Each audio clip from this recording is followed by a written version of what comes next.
The crew worldwide, from Cali to Twitter, real hardcore fans, boxing ass niggas, consistency cops, police the views, we'll pull up receipts for any debates you choose. Shout outs to Clan Archie for the dope production. Ring Gang stay with the best discussions. Ring Gang Radio.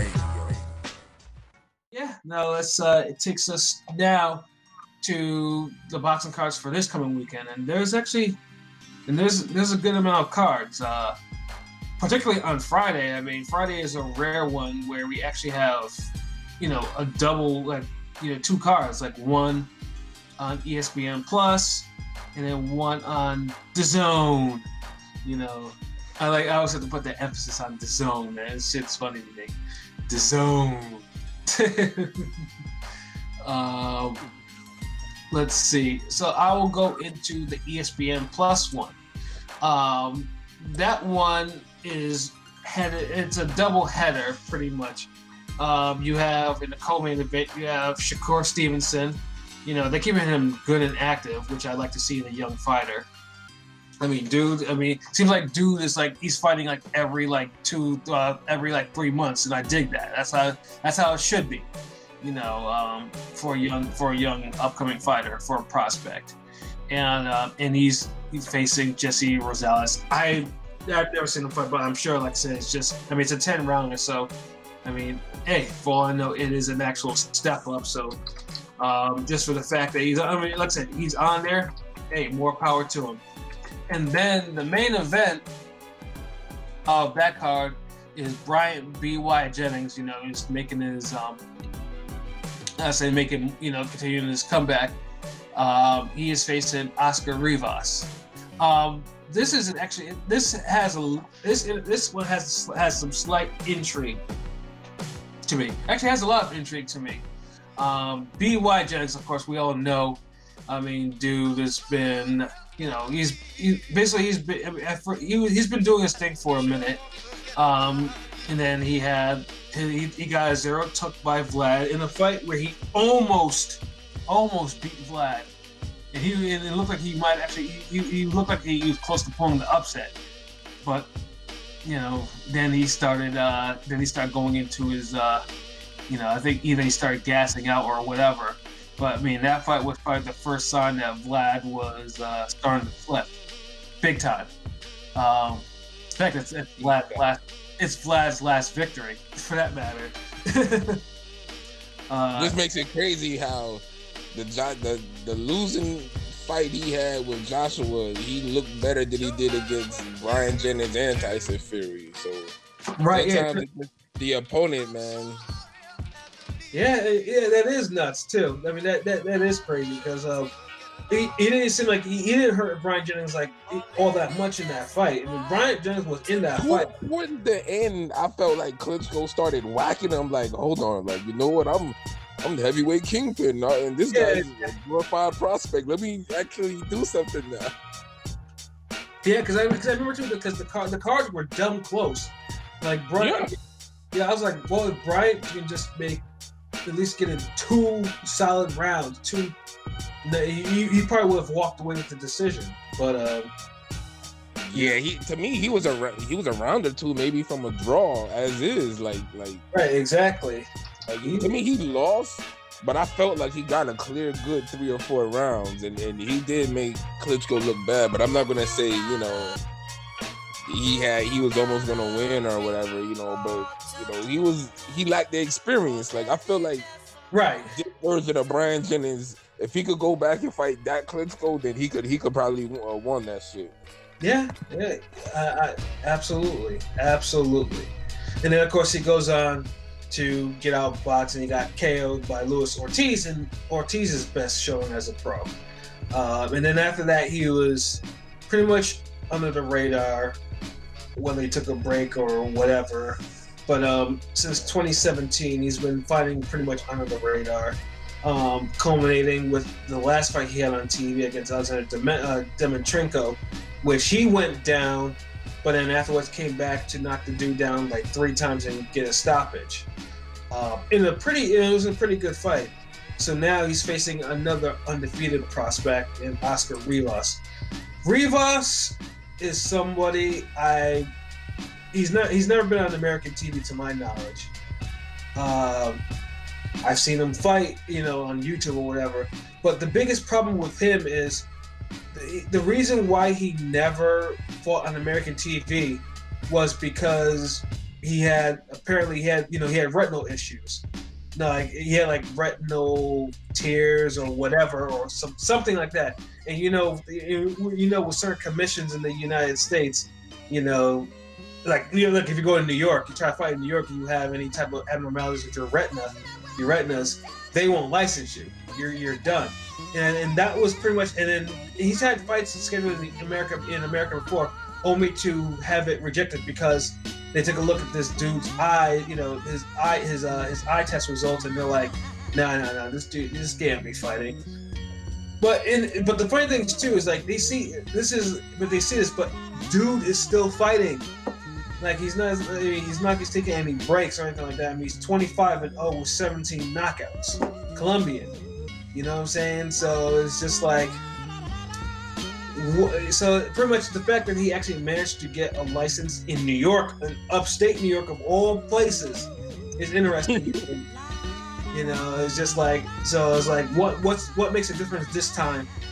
Right now. I mean, retinal injury, retinal tears, injuries like that. Them shits, they get fixed, but them shits stay in there. I mean, there's still evidence of it. So. I don't know. Well, I'm not gonna worry too much of the intangibles about this. It's more or less, is Oscar Rivas gonna be is Oscar Rivas for real, or is he a hype job? That's gonna be the interesting question for this. I mean, because BY has the experience to handle Oscar Rivas, but Oscar Rivas is 25-0 with 17 KOs. So either, like I said, we have a diamond in the rough, or we have a cubic zirconia. So improved. I think it's gonna be a great fight. Like, the heavyweight division got momentum now. Niggas is getting it in the heavyweight division, and hopefully we get more fights from the heavyweights. And this is a good first. It's an early year fight that I think is good for the division, and get shit buzzing, bubbling. Yeah, definitely, and even better is I'm going to be in the house for this one. It was kind of unexpected, but like I said, you only live once. So, I am going to on Friday morning. I'm going to drive 4.5 hours from my residence to upstate New York, for this, to watch this at Turning Stone Resort and Casino. So, if you hear this and you're actually going to be in the house, just look for Pat Scorpio and Ring Gang Radio. I'll be there. You know what I'm saying? So, you can't miss me. I'm the big black dude. I'll probably be wearing my Pico and everything like that with the afro, looking vintage 70s styles and whatnot. And the goatee. You can't miss me. If you do, well, you got some vision problems. So yeah, like I said, I'm gonna be there for that. I'm excited, I'm excited for this, see young Shakur do his thing. I haven't seen Shakur live yet, so yeah, it should be a good fight. And then in the same state, in New York City, we have a DAZN card highlighted by Demetrius Boo Boo Andrade making his first title defense of the WBO middleweight title against Artur Akavov. I'm pretty sure I just butchered that name, son. But Akavov, and if I pronounce it, if I mispronounce it wrong, please feel free to correct me, people. He is mostly known for giving Billy Joe Saunders a relatively hard time in a fight where most people thought that he may have actually beaten Saunders. Saunders, of course, because this is one of the Saunders fights where he dropped a lot of weight too fast, and he was sluggish, and he almost lost his belt. So So now, we have him. So he's facing Boo Boo. LB, what do you think of this fight? It's a career mode fight for Andrade to stay active, which is a good thing. He was like the groundhog, huh? Especially for him. Yeah, for real. That's what I was about to say. He was like the groundhog of boxing. Like, you might see him pop up once or twice in a couple years, and then he fades into obscurity, and he'll call out niggas and pump fake. Fight never happens. There's something always happening. He never gets that elite opponent. But he's active, so hey, hopefully this leads on to a bigger and better fight. Shameless plug, like that Charlo fight that Jamal. Y'all go check out ringgangradio.com and IG, and you see that artwork. Let us know who you think wins that one. But yeah. But I guess this is, for the time being, I can rock with the fight, but I gotta see him, step it up, later on. Like, maybe if he fighting now, hopefully he could get another fight in April. Mm-hmm. Or in the summer, and then close out the year. Get some in the winter or the fall. Right. But yeah, Andrade should get a KO victory and just keep the momentum going he had from the title winning fight he had the other day. Well, let's put it this way, man. I'm kind of disappointed because I know when he won that belt in Boston, which I was in the house for. They was talking about he was gonna have his first title defense in Providence. Where New York is not Providence, so Eddie Hearn, man, you got to get this man. If he retains his belt, you gotta bring him and then whoever a named fighter to Providence, so I can be in the house for it. I can go to the Dunkin', in Providence, Dunkin' Donut Center in Providence. I want to be there for that. So bring him home if he retains his belt, as I expect he should, because I think New York is. Putting it in New York. You do that for to me you should put that for a bigger fighter, not for a Akavov. But it is what it is. So. We have also on that card, I think, as a co-main event, we have Jorge Linares continuing, his little comeback after getting KO'd by Lomachenko. He and his opponent is interesting. Pablo Cesar Cano. Now, Linares. Now, most people, everyone knows that Linares has skills. Linares has serious skills. There's no question about that. However, Linares has also suffered two of the most head-scratching losses I've ever seen. Losses that, frankly, I don't even think he shouldn't have. He just got caught by lesser fighters. Lesser fighters. Yeah. Damn. Don't tell me you. You second guessing the DeMarco fight. Hold on. DeMarco was not less. DeMarco, he won that fight. And DeMarco is a good fighter. Juan Carlos Salgado is not. Agreed. And Salgado. Hey, hold on, wait. Correction. He was a good fighter for that night, though. He was also undefeated too. Who saw that one coming? Knocking him out in one round. And then the other one was Sergio Thompson. And that's another head scratcher. But that was, I think he was probably shell shocked from the DeMarco fight, and that's probably because that was a hell of a war. That was a war and a half. But he overcame that, and he was undefeated for a good amount of time, and then until he ran to Lomachenko. So LB, man, what do you think Kano has anything? And now Kano, I think it's one or the other. You know, dude is tough. Dude is teak tough. Yeah. I mean, definitely, he gave a old Eric Morales a good fight. He gave Paulie he can handle. Man, I thought he beat Paulie. Tell you the truth, he beat Paulie. He got the knockdown and everything. Fuck it, I thought he beat Paulie. Fuck it. You know, the funny thing is too, because I'm looking at the scores for that fight. The one judge that had it for him had it wide, like 118, 109, and then the two other judges had that shit 114, 113 for Paulie. That's a wild ass discrepancy.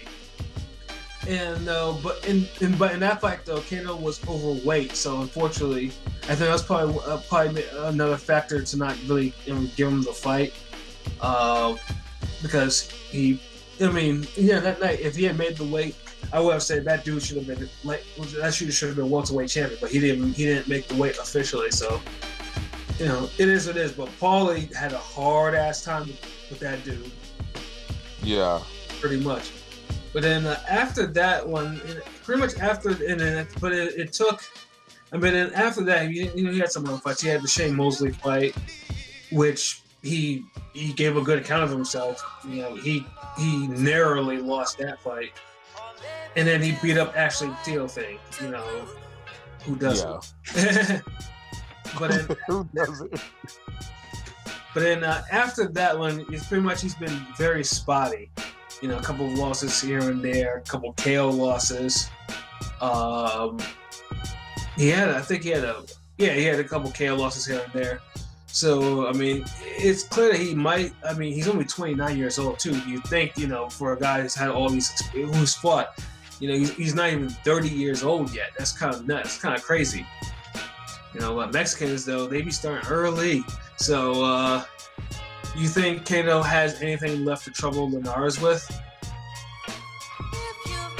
I think he might have something left. I don't know how much, but I think he has something left to trouble him. The main thing is I don't know how long it is. How long can he trouble him? Mm-hmm. And is it enough to trouble him where it could lead to a victory? You know, because Linares is talented. He can fight, you know, he's skilled. Yeah, Linares, I mean, the big to win it. Oh, go ahead. No, I'm saying, you know, he's supposed to win this fight, so, you know, but Kano is no pushover, so we'll see. Yeah, and true, real, that's probably the best fight on the whole card. That's real talk. So, and then. And of course they have a whole bunch of other fights going on there. You know, they have Amanda Serrano on there. They have newly crowned IBS Super Bantamweight champion TJ Doheny on there. He's facing a Japanese fighter, so that one could possibly be for fireworks. And then also too, you know, Chris Algieri, the former WBO 140-pound champion, is on this card. Yes. Facing Daniel Gonzalez. I personally have not seen Algieri fight since he got beaten down by Spence. So I'm guessing this guy is a gimmick. I mean, the guy he's facing is 17-1-1 with 7 KOs. So, I mean... Algieri's second fight back since the Spence fight. Yeah, I didn't see the first one because I don't think it was televised no way. So I think, you know, he on his way. You know, let's let him. Because remember, this is the type of stretch of opponents and fights that Chris Algieri needed pretty much after the Pacquiao fight, if we want to be honest. But he never really got that chance to rebuild himself. They kind of was doing him how they do Trout, where it's like, all right, we need to have you fight this dangerous guy, then fight this dangerous guy. Well, I think it just started when he actually beat Ruslan. Ruslan was the dangerous guy because he almost... Right. Yeah, because it looked like Ruslan was going to stop him early, and then Ruslan did Ruslan things. And, you know, the belt was lost. From Ruslan and then Manny Pacquiao, who pretty much beat him on the cards with scores I rarely have seen. I mean, it's very rare that you see someone lose on the cards 120 to 102. I mean that really is very rare.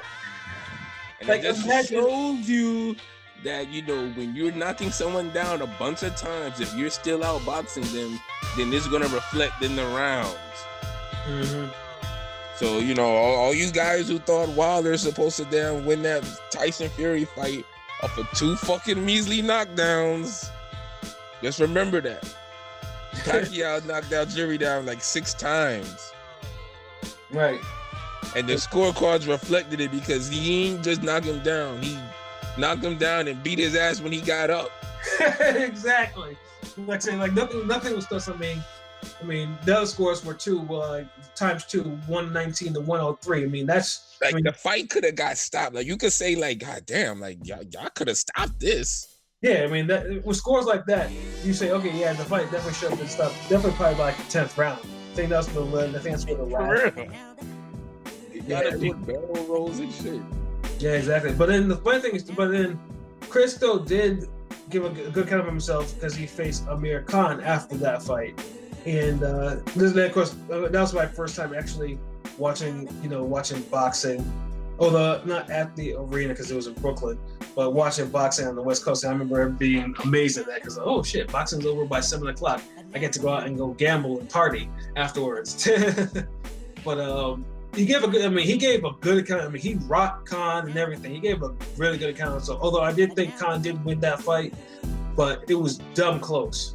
I thought he won. Fuck it. I thought he won. That's a fight that if they would have made a draw, I wouldn't even been mad at it. Shit, I would be like, you know what? Okay. Shit, I wanted him to win. I put a bet down at one of the Vegas casinos. I was hoping for because he was like plus. He was like, I think when I put there, it's like plus 1,200 or some shit like that. And I put like 120 something bucks down on it because I was like, Khan's is due for a fuck up. And I was like, oh shit, I'm about to get paid. You know, I remember I had the keys to my run. I was like, come on, I'll just announce it, and I'm about to go in there and grab my winnings. But I was like, fuck it. But yeah, you know, Chris Algieri is gonna be on this. It's gonna be on this card, and we'll see. You know, who knows? Maybe we'll actually see him stop somebody. He hasn't stopped anybody since September of 2013. That's the last time he stopped somebody. And that was a referee stoppage. So yeah, and I think like I said, those 2 cards are going head to head on a Friday night of all times. Like usually you expect it to go like on a Saturday night, but you know, first we had a card on Sunday after the playoff games, and now we have dual cards going at each other on a Friday night of all times. So. Yeah, you know, like I said, I mean, so if you're a Bucks fan and say there's nothing to watch, you're playing yourself. There's plenty to watch. So I mean, tune into either or.